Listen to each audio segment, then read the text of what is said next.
ॐ नमो भगवते वासुदेवाय। अथ पञ्चविंशोऽध्यायः। सौनक उवाच।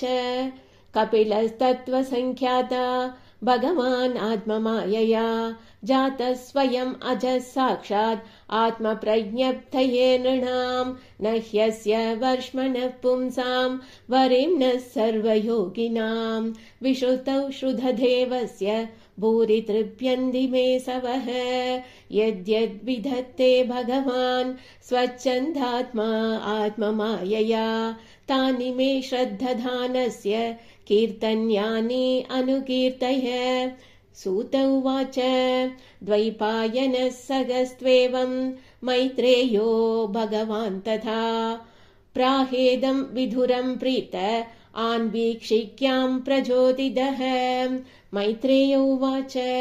पितरि प्रस्थितेरण्यं मातुः प्रियचिकीर्षया तस्मिन् बिन्दुसरे वात्सीत् भगवान् कपिलः किल तमासीनम् अकर्माणं तत्त्वमार्गाग्रदर्शनं स्वसुदं देवहूत्याः दातुः संस्मरति वचः। देवहूतिरुवाच। निर्विण्णानितरं भूमन् असदिन्द्रियदर्शनाद् येन सम्भाव्यमानेन प्रपन्नान्दं तमः प्रभो तस्य त्वं तमसोन्दस्य दुष्पारस्याद्यपारकम् सच्चक्षुर्जन्मनामन्ते लब्धं मे त्वदनुग्रहात् य आद्यो भगवान् पुंसाम् ईश्वरो वै भवान् किल लोकस्य तमसान्धस्य चक्षुः सूर्य इवोदितः अत मे देव सम्मोहम् अपाक्रष्टुं त्वमर्हसि यो अवग्रहो अहं ममेति इत्येतस्मिन् योचितस्त्वया तं त्वागताहं शरणं शरण्यं स्वभृत्य संसारतरो कुटारं जिज्ञासयाहं प्रकृतेः पूरुषस्य नमामि सद्धर्मविधां वरिष्ठम्। मैत्रेय उवाच। इति स्वमाधुर्निरवध्यमीप्सितं निशम्य पुंसामपवर्गवर्धनम् धियाभिनन्द्यात्मवतां सतां गतिर्बभाष ईषत् स्मितशोभिताननः। श्रीभगवानुवाच।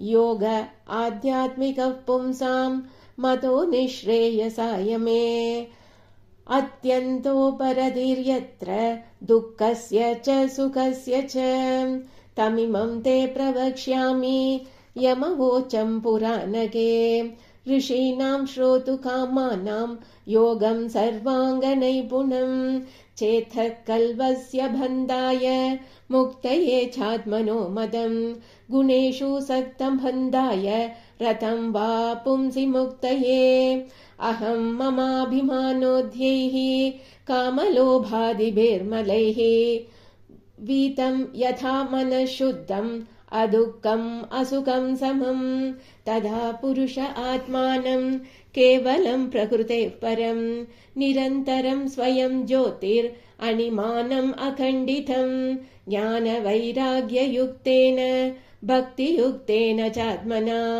परिपश्यद्युदासीनं प्रकृतिं च हतोजसं न युज्यमानया भक्त्या भगवत्यखिलात्मनि सधृतोऽस्ति शिवः पन्था योगिनां ब्रह्मसिद्धये प्रसङ्गम् अचरं पाशम् आत्मनः कवयो विदुः स एव साधुषु कृतो मोक्षद्वारम् अपावृतम् तिदिक्षवः कारुणिकाः सुहृदः सर्वदेहिनाम् अजातशत्रवः शान्ताः साधवः साधुभूषणाः मय्यनन्येन भावेन भक्तिं कुर्वन्ति ये दृढाम् मत्कृते त्यक्तकर्माणः त्यक्तस्वजनबान्धवाः मदाश्रया कथामृष्टाः शृण्वन्ति कथयन्ति च तपन्ति विविधास्तापा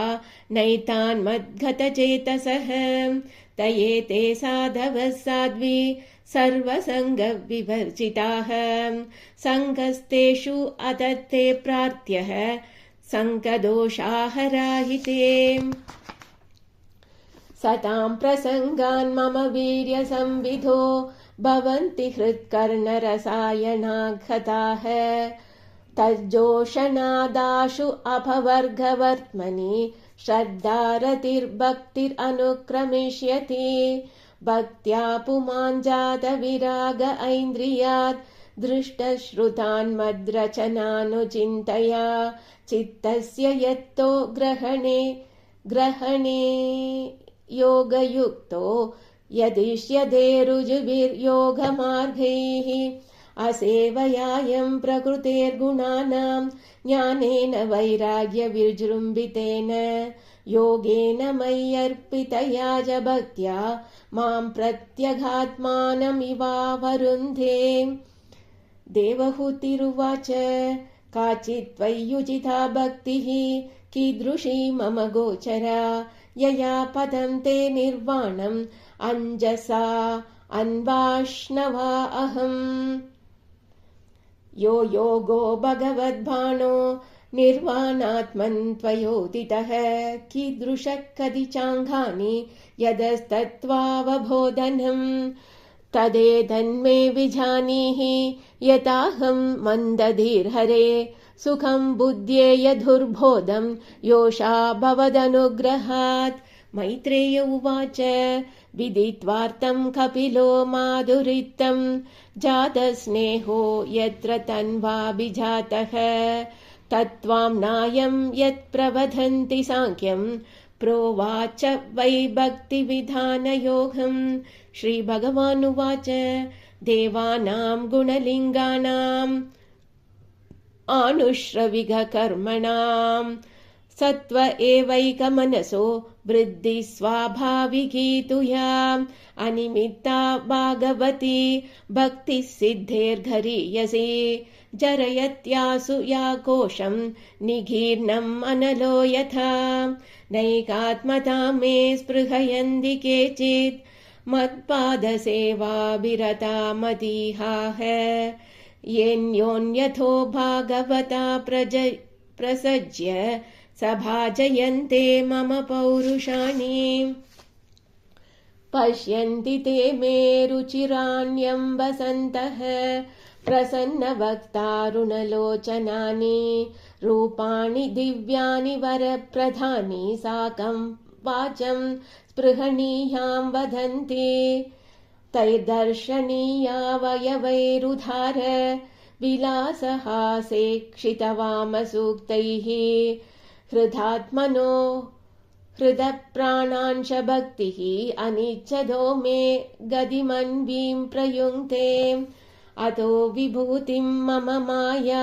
विनस्ताम् ऐश्वर्यमष्टाङ्गम् अनुप्रवृत्तम् श्रियं भागवतीं वा स्पृहयन्ति भद्रां परस्य मेते अश्नुवते तु लोके न कर्हिचित् मत्परा शान्तरूपे नङ्क्ष्यन्ति नो मे अनिमिषो लेडिहेतिः येषामहं प्रिय आत्मा सुदश्च सखा गुरुः सुहृदो दैवमिष्टम् इमं लोकं तदैवामुम् आत्मानम् उभयायिनम् आत्मानम् अनुये चेह ये रायः पशवो गृहाः विसृज्य सर्वान् अन्यान् च मामेवं विश्वतोमुखम् भजन्त्यनन्यया भक्त्या तान् मृत्योरतिपारये नान्यत्र मद्भगवतः प्रधानपुरुषेश्वरान् आत्मनः सर्वभूतानां भयं तीव्रं निवर्तते मद्भयात् वादिवादोऽयं सूर्यस्तपति मद्भयात् वर्षधीन्द्रो दहत्यग्निर्मृत्युश्चरति मद्भयात् ज्ञानवैराग्ययुक्तेन भक्तियोगेन योगिनः क्षेमाय पादमूलं मे प्रविशन्ति अकुतो भयम् एतावानेव लोकेऽस्मिन् पुंसां निःश्रेयसोदयः तीव्रेण भक्तियोगेन मनोमय्यर्पितं स्थिरम्। श्रीहरये नमः। श्रीहरये नमः। श्रीहरये नमः।